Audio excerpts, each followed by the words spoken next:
बिस्मिल्लाहिर्रहमानिर्रहीम अस्सलामुअलैकुम। Welcome to ऐसे टीचिंग जोन। आज की हमारी ये वीडियो 10वीं क्लास के पेपर का मैं सॉल्यूशन कर रही जो मिड टर्म का पेपर हुआ है। तो देखिए ये मिड टर्म एग्जामिनेशन 2000 मतलब 22 एंड 23 यानी 2022 और 23 का यानी इसी साल का आज का ही है। ये उर्दू बी कोर्स का है, ये क्लास 10th। और ये देखिए इसका पेपर का जो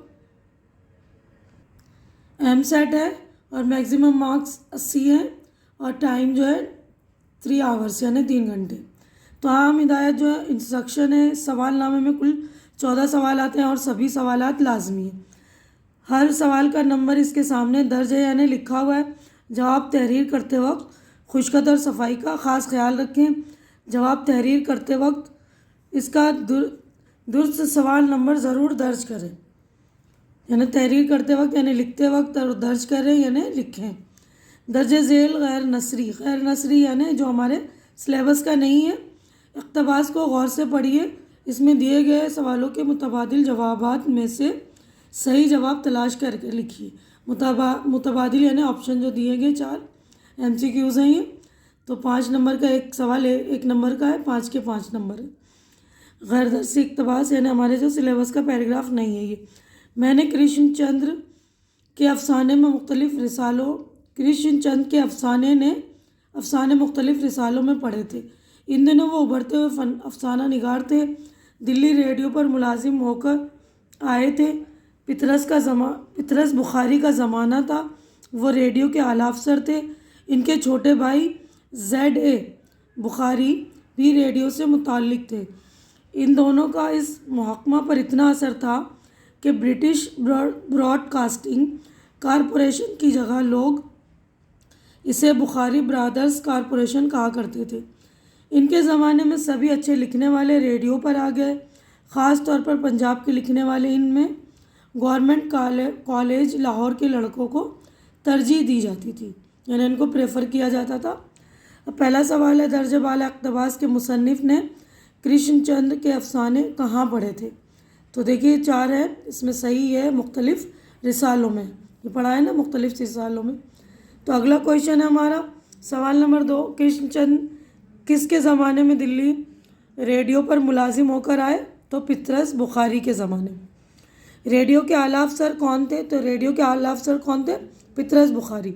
तो यहाँ पर लिखा है ना कि पितरस बुखारी का ज़माना था, वो रेडियो के आला अफसर थे, तो वो थे यानी पितरस बुखारी थे।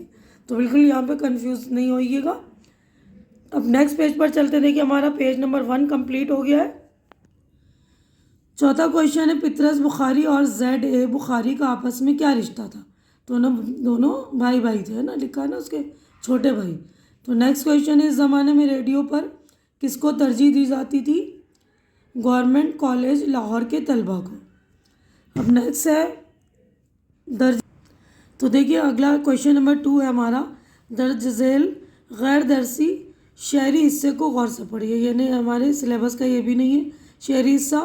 गौर से पढ़िए और उससे मुतालिक पूछे गए सवालात के मुतबादिल जवाबात में से सही जवाब तलाश करके लिखिए। तो इसका भी 1 नंबर 5 के 5, ठीक है ना। तो देर से एक नासमझ बच्चा एक खिलौने के टूट जाने पर इस तरह से उदास बैठा है जैसे मैयत करीब रखी हो और मरने के बाद हर बात मरने वाले की याद आती हो। जाने क्या, ज़रा तवक्कुफ़ से सोच लेता है और रोता है, लेकिन इतनी खबर कहाँ इसको। ज़िंदगी के अजीब हाथों में ये भी मिट्टी का एक खिलौना है। तो बच्चा क्यों उदास बैठा है? खिलौने के टूट जाने पर। देखिए इसका राइट का निशान है। तवक्कुफ़ का मतलब थोड़े वक्फे से, यानी थोड़ी देर के बाद कुछ सोचता है और रोने लगता है। तो तवक्कुफ़ का मतलब होता है वक्फ़ा। तो हमारा पेज नंबर 2 कंप्लीट हो गया। नेक्स्ट पेज पर चलेंगे हम। तो थर्ड है, टूटे खिलौने को किससे तशबीह दी गई है? टूटे खिलौने को मैयत से तशबीह दी गई है। सवाल नंबर 4 है, शायर ने मिट्टी का खिलौना किसे कहा है? नासमझ बच्चे को। तो यहाँ पे ना कि उसको ज़िंदगी की खबर कहा है कि ज़िंदगी के हाथ में ये भी एक मिट्टी का खिलौना है। बच्चा किस तरह उदास बैठा है? जैसे मैयत करीब रखी हो, ठीक है ना। उसके बाद अगला क्वेश्चन नंबर 3 है, दर्ज झेल उन्वानात यानी टॉपिक्स दिए हुए उन पर 200 अल्फाज पर मुश्तमिल एक मजमून यानी आपको ऐसे लिखना है। तो छुट्टी के बाद स्कूल का पहला दिन है, कौमी त्यौहार है, तारीख़ी मकामात की सैर है, तो कोई सा भी आप लिख लीजिएगा इसमें से। तो कौमी त्यौहार मैंने 15 अगस्त और 26 जनवरी देख लीजिएगा आप लोग मेरे प्लेलिस्ट में जाकर, ग्रामर की बहुत सारे मज़ामीन मैंने लिख दिए उसमें। तो यहाँ पर मैं बताऊँगी तो वीडियो खामखा लंबी हो जाएगी ना, इसीलिए तो आप लोग मज़मून तो अपने आप लिख सकते हैं देख कर, है ना। उसके बाद क्वेश्चन नंबर 4 है, अपने इम्तिहान की तैयारी से मुतालिक वालिद साहब को ख़त लिखे। तो ख़त लिखने का पैटर्न मैंने समझा दिया, आप लोग मेरे प्लेलिस्ट में जाकर वो भी देख सकते हैं। या है या स्कूल में रिसाला मंगवाने के लिए प्रिंसिपल के नाम ख़त लिखिए। तो प्रिंसिपल के नाम ख़त लिखने में हम राइट हैंड पर मोहतरम जनाब प्रिंसिपल साहब अपने स्कूल का नाम वगैरह लिखेंगे। उसके बाद बीच का मैटर लिखेंगे ना कि हमारे स्कूल में जो है लाइब्रेरी में रिसाले की कमी है, बच्चों को पढ़ने की दिक्कत होती है, तो प्लीज़ आप हमारे लिए बहुत सारे रिसाले मंगवा दीजिए, आपकी मेहरबानी होगी। ठीक है, तो इस तरह लिख लेंगे। उसके बाद क्वेश्चन नंबर 5 है, दी हुई हिदायत यानी जो इंस्ट्रक्शन दी हुई है उसके मुताबिक दर्ज झेल सवालों के जवाब दीजिए। यानी 1 नंबर का सवाल है, 12 सवाल के 12 नंबर। पहला है, बेतकल्लुफ़ी किसका इंशाइया है? तो कन्हैया लाल कपूर का। यह आपकी बुक का क्वेश्चन है। सवाल नंबर 2 है, नेकी और बदी किसकी नज़म है? तो नेकी और बदी नज़ीर अकबर आबादी की। तो हमारा पेज नंबर 3 कंप्लीट हो गया। तो अगला है, हम्द का क्या मायनी क्या है? तो हम्द के मायनी है अल्लाह की तारीफ़। उर्दू किस ख़ानदान की ज़बान है? तो उर्दू जो है हिंद आर्याई ज़बान है, यानी आर्याई की तरफ से आकर हिंदुस्तान में उर्दू जो बनी। उसके बाद अकबर ने एक कहानी पढ़ी, इस जुमले में अकबर क्या है? अकबर इसमें मारफा, किसी ख़ास बच्चे का नाम है ना, लड़के का नाम। तुम्हें कौन सा शहर पसंद है? इस जुमले में शहर क्या है? शहर है इसमें नुकरा, तो शहर कोई सा भी शहर हो सकता है। उसके बाद जुमले के आखिर में इख्तिताम में किस रमूज़ औक़ाफ़ का इस्तेमाल होता है? रमूज़ औक़ाफ़ यानी पंक्चुएशन, तो आखिर में ख़त्मा ये वाला आएगा। नज़दीक का मुतज़ाद, नज़दीक का मुतज़ाद यानी अपोजिट वर्ड, तो नज़दीक का होगा दूर। ठीक है, उसके बाद रूह की जमा अरवाह। दर्जे झेल अल्फाज में मुरक्कब लफ्ज़ की शनाख्त कीजिए। मुरक्कब का मतलब होता है जिनमें 2 लफ्ज़ मिले हों, तो ये सब देखिए सिंगल वर्ड है। और ये है कदरदान यानी कदर प्लस दाम, 2 लफ्ज़ मिलकर एक लफ्ज़ बनाइए। तो हमारा पेज नंबर 4 भी हो गया कंप्लीट। नेक्स्ट पेज पर चलते हैं। तो नेक्स्ट है हमारा बीबी मेरा कयास है कि आज बारिश होगी। इस जुमले में कौन सा फ़ेल ज़माना यानी कौन सा टेंस है? तो मुस्तकबिल फ्यूचर टेंस है ना, बारिश होगी। उसके बाद है मुलाजिम की मुअन्निस मुलाजमा। दर्जे झेल दरसी यानी जो हमारा सिलेबस का है, नसरी इक़्तिबास को गौर से पढ़िए और इससे मुताल्लिक़ पूछे गए सवालों के मुतबादिल जवाबात में से सही जवाब तलाश करके लिखिए। 1 का 1 नंबर है, 5 के 5 है ना। तो ये आपका डॉक्टर भीमराव अम्बेडकर का ही है। डॉक्टर भीमराव का असल नाम भीमराव सकपाल था। वो 14 अप्रैल 1891 को मध्य प्रदेश के कस्बा के महू में पैदा हुए। इनका ताल्लुक़ महाराष्ट्र के महार ख़ानदान से था। इस ज़माने में छूत छात की वबा आम थी। डॉक्टर अम्बेडकर को बचपन ही से इस किस्म के भेदभाव और नाइंसाफ़ी का सामना करना पड़ा। एक दफ़ा वो स्कूल जा रहे थे कि बहुत ज़ोर की बारिश हो गई। वो एक मकान की दीवार के सहारे खड़ा होना चाहते थे। मकान की मालिका ने उन्हें डांटा और वहाँ से चले जाने पर मजबूर कर दिया, लेकिन वो नहीं चाहती थी कि छोटी ज़ात का कोई फ़र्द इसके मकान की दीवार के पास खड़ा रहे। डॉक्टर अम्बेडकर अपने असातिज़ा का बेहद एहतराम करते थे। सतारा के एक स्कूल में अम्बेडकर नामी एक उस्ताद थे जो ज़ात पात की तफरीक को नहीं मानते थे। तफरीक यानी फ़र्क। वो सबके साथ बराबरी का सलूक करते थे। वो भीमराव को बहुत चाहते थे। उस्ताद और शागिर्द का रिश्ता ऐसा मजबूत हुआ कि आगे चलकर वो भीमराव सकपाल से भीमराव अम्बेडकर बन गए। तो यहाँ पर देखिए पहला क्वेश्चन है इस पैराग्राफ से मुताल्लिक कि डॉक्टर अम्बेडकर का पूरा नाम क्या था? तो डॉक्टर अम्बेडकर का पूरा नाम भीमराव सकपाल। ठीक है ना। अब अगला है, डॉक्टर अम्बेडकर किस ख़ानदान में पैदा हुए? तो डॉक्टर अम्बेडकर महाराष्ट्र के महार ख़ानदान में। इस ज़माने में कौन सी वबा आम थी? छूत छात की, है ना। तो हमारा पेज नंबर 5 कंप्लीट हो गया। नेक्स्ट पेज पर हम चलेंगे। नेक्स्ट है, डॉक्टर अम्बेडकर के उस्ताद का क्या नाम था? तो डॉक्टर अम्बेडकर के उस्ताद का नाम अम्बेडकर था ना, जब भी तो उन्होंने सकपाल हटाकर अम्बेडकर लगाया अपने नाम में, है ना। अब ये इक़्तिबास किस सबक से लिया गया है, तो जाहिर सी बात है डॉक्टर भीमराव अम्बेडकर, ठीक है ना। तो बिल्कुल ध्यान से करेंगे। अब ये शहरी हिस्सा जो है हमारा, ये भी दरसी है, यानी हमारी सिलेबस का है। तो ये हमद वाले सबक का है। इसके भी देखिए एक क्वेश्चन, 1 नंबर के 5 नंबर। तो ये मैं पढ़कर आप लोगों को बता रही हूँ। तारीफ़ उस खुदा की जिसने जहाँ बनाया, कैसी ज़मीं बनाई, क्या आसमां बनाया, मिट्टी से बेल बूटे क्या खुशनुमा उगाए, पहना के सब्ज़ खलत उनको जवां बनाया, सूरज से हमने पाई गर्मी भी रोशनी भी, क्या खूब चश्मा तूने ए मेहरबा बनाया। ये प्यारी प्यारी चिड़ियाँ फिरती है जो चहकती, कुदरत ने तेरी इनको तस्बीह ख्वां बनाया, हर चीज़ से है तेरी कारीगिरी टपकती, ये कारखाना तूने कब रायगा बनाया। रायगा यानी बेकार। पहला क्वेश्चन देखिए, इसी नज़्म से मुताल्लिक़ है कि दर्जे वाला अशार किस नज़्म से लिए गए। तो ये नज़्म हमद, पहले ही नज़्म आपकी सबक का जान पहचान किताब का है ना। तो हमारा पेज नंबर 6 कंप्लीट हो गया। नेक्स्ट पेज पर हम चलते हैं। तो नेक्स्ट है देखिए, सब्ज़ लिबास पहना कर के किसे जमा बनाया गया, बेल बूटों को, है ना। उसके बाद है हमें गर्मी और रोशनी किससे मिलती है, सूरज से। नज़्म में किसे तस्बीह ख्वां, यानी तस्बीह पढ़ने वाला किसे कहा है, चिड़ियों को। नज़्म में कारखाना से क्या मुराद है, यानी कारखाना, अल्लाह का कारखाना जो है दुनिया। अब अगला क्वेश्चन नंबर 8 है, सवाल नंबर 8।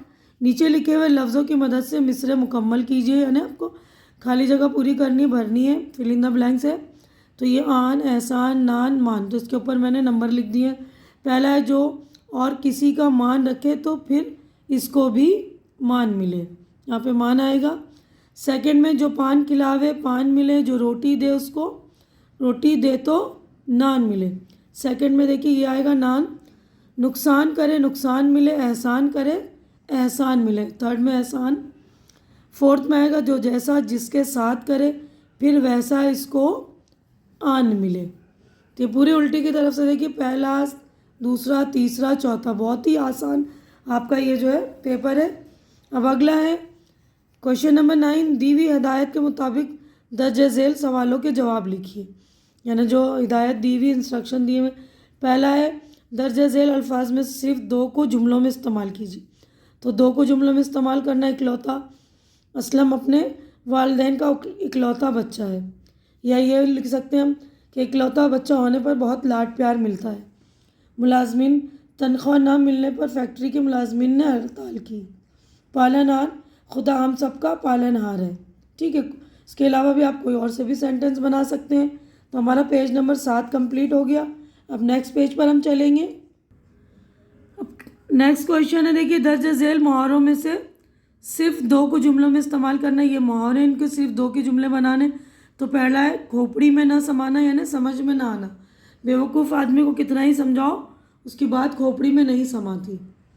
एक ही थैली के चट्टे बट्टे होना, यानी एक ही तरह के सारे लोग होते हैं, उसको कहते हैं एक ही थैली के चट्टे बट्टे, यानी चोर, डाकू, उचक्के, धोखेबाज सब एक ही थैली के चट्टे बट्टे हैं।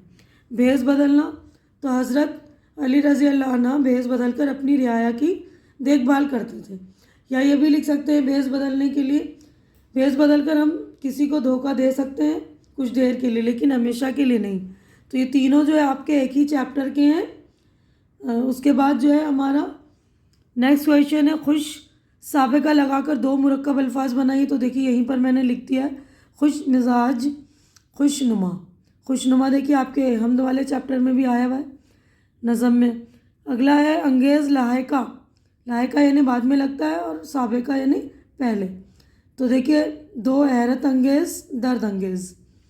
अब अगला क्वेश्चन नंबर 10 है, इसमें नक़रा की तारीफ़ मिसाल के साथ लिखिए। तो इसमें नक़रा वो अल्फाज होते हैं जो किसी भी आम शख्स, आम जगह, आम चीज़ के नाम, जैसे कि लड़की, शहर, ठीक है ना, या पेन। अब उसके बाद 11वां सवाल नंबर 11, दर्जे झेल असबाक में से किसी एक सबक का खुलासा लिखिए। तो ये ज़बानों का घर या खुदा के नाम ख़त, दोनों में से किसी एक का खुलासा आप लिख देंगे। आसान सी आपकी बुक का ही है। तो मैंने बुक की भी पूरी वीडियो बना रखी है, पूरी जान पहचान जो बुक है वो उसकी भी, और दूर पास वाली किताब जो है उसकी भी वीडियो मैंने बना दी है। तो आप लोग मेरे प्लेलिस्ट में जाकर अपनी क्लास चेक करके बुक देख लेंगे और ये वाले दोनों असबाक देख लीजिएगा। अब अगला है नेकी और बदी नज़्म का मरकज़ी ख़्याल लिखिए या गालिब की हालत ज़िंदगी पर मुख्तसर नोट लिखिए। तो देखिए इन दोनों में जो आपको ऑप्शन है, दोनों में से कोई सा एक करना है। तो मैं नेकी और बदी का जो है नज़्म आपने पढ़ रखी होगी, उसका मरकज़ी ख़्याल बता देती हूँ कि नज़्म का उन्वान जो है नेकी बदी है ना, उससे ही पता चल रहा है कि लोग नेक काम करेंगे तो उन्हें नेकी का फल मिलता है, और जो बुराई करते हैं उनके साथ भी बुरा होता है। इस दुनिया में जो जैसा करेगा वैसा ही पाएगा, यहाँ हाथ के हाथ हर बात का फ़ैसला हो जाता है। तो यही जो है मेन मरकज़ी ख़्याल है। तो किसी एक पर लिखना है आप। उसके बाद देखिए दर्ज झेल सवालात के जवाबात लिखिए। तो पहला सवाल है ठीकरे ने अपने एक किरदार की बेतकल्लुफ़ी का जिक्र किस तरह किया। तो देखिए ठीकरे ने अपने एक किरदार की बेतकल्लुफ़ी का जिक्र करते हुए बताया कि जब भी वो अपने दोस्त के पास ठहरते हैं तो जाते वक्त इनकी एक कमीज़ उधार ले जाते हैं और कुछ दिन बाद कहते हैं कि वापस आकर दे देंगे, ठीक है ना। अब उसके बाद है उर्दू कहाँ पैदा हुई। तो उर्दू जो है उत्तरी भारत यानी शुमाली हिंदुस्तान में जो प्राकृतिक बोली बोली जाती है उसे शूर सीनी कहते हैं, और इसी शूर सीनी से उर्दू पैदा हुई है। अब अगला क्वेश्चन नंबर 14 है दर्ज झेल सवालात के जवाबात लिखिए। तो पहला है मीर तकी मीर ने इंसानी ज़िंदगी की हकीकत क्या बताई है। तो मीर तकी मीर ने जो है इस दुनिया को है आरजू दुनिया बताई कि ये दुनिया जो है आर्ज़ी दुनिया, और उसमें रहने वाले तमाम मखलूक़ात की ज़िंदगी भी आर्ज़ी है, एक रोज़ जो है सब ख़त्म हो जाएगा। शायर ने दुनिया की नापायदारी को, इन्हें आर्ज़ी चीज़ों को ये बताया कि यह पानी के बुलबुले की तरह, यानी उसमें रहने वाले लोग और उनकी हस्ती जो है पानी के बुलबुले की तरह, जैसे पानी का बुलबुला कुछ देर के लिए पानी की सतह पर नज़र आता है उसके बाद जो है ख़त्म हो जाता है, उसी तरह हमारी हस्ती या हमारा वजूद भी चंद दिन के बाद ख़त्म हो जाएगा। चंद दिन के ही हैं हम लोग, है ना। अब नेक्स्ट है कोई सूरत नज़र नहीं आती से शायर की क्या मुराद है। यानी सूरत के मायने तरीक़ा और तदबीर या हल। तो शायर यहाँ कह रहे हैं कि कोई मसले का हल नज़र नहीं आता, कि कोई तदबीर समझ में नहीं आ रही कि अपने मकसद में कामयाबी किस तरह हासिल हो। अब उसके बाद क्वेश्चन नंबर 3 है लेंशू बारिश में खेतों की तरफ क्यों गया। तो लेंशू बारिश में खेतों की तरफ इसलिए गया कि वो बारिश से लुत्फ़अंदोज़ हो और बारिश से पैदा होने वाली तरंग को अपने तन मन में रवां देखे, ठीक है ना। तो ये तीनों भी आपके बुक का ही क्वेश्चन है।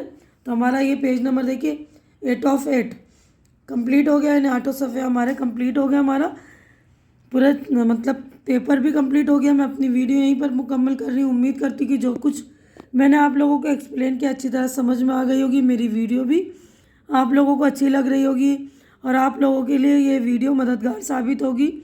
तो जो भी आपके ज़रूरतमंद दोस्त हैं उन तक मेरी वीडियो पहुँचाइए, शेयर कीजिए, लाइक कीजिए और मेरे चैनल को सब्सक्राइब करके मेरी हिम्मत बढ़ाइए।